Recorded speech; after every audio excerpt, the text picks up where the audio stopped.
There's a quote from Fritz Perls. He was one of the original psychotherapists modeled by the original NLP founders. And the quote from Fritz Perls is to lose your mind and come to your senses. Lose your mind and come to your senses. And a way that this turns up in neurosemantics and neurosemantics language, let's say, we call it a semantic reaction. A semantic reaction is when your reaction or your response has nothing or very little to do with the thing in the world. It's overblown or drawn out, that your reaction is due to your semantics, your meanings, not the thing in front of you. So if you're ever, let's say, really angry or really sad or really upset, and then you look around and there's nothing, or really afraid, right?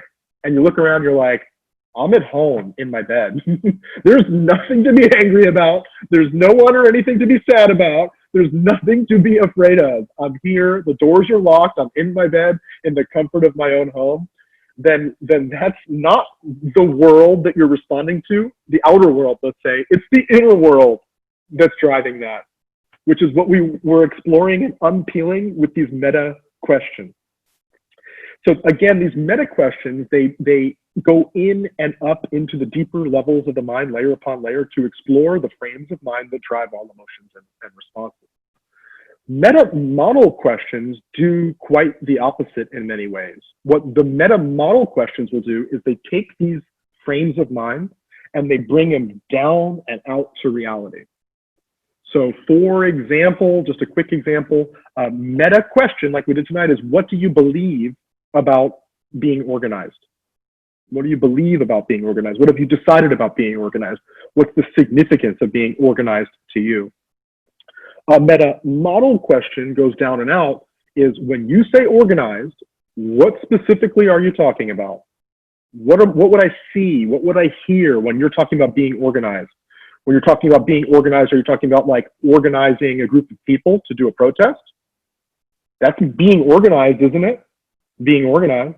When you're saying being organized, are you talking about you're in the marching band and you like it when everybody's like organized, marching in the, no, that's not what you're talking about. When you're talking about being organized, are you talking about all the shoes have to be in the right place, lined up and sorted by color? No, you're talking about the desktop on your computer. So these are very specific questions that take vague words like being organized and all the stuff that we'll find as you go up and bringing them back down to reality so that we can get someone out of their mind and to their senses so that they can get out of those semantic reactions and see what they see, hear what they hear, feel what they feel. It's a precision communication model.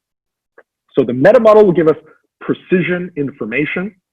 The meta questions that we practice in this program are actually going to not precision information that's generally shared. And it is like getting out of a trance. Whereas these questions are going into the person's trance and exploring how does it work. So you're going into this person's trance, their subjective universe, with these meta questions that we practice in this program and exploring the frames of mind that are driving their responses in the world. It's not the world that's driving it, it's the frames of mind that's driving it. These meta questions will uncover what the frames of mind is. The meta model questions are precision communication. They get them out of the trance and back to sensory-based reality, shared reality.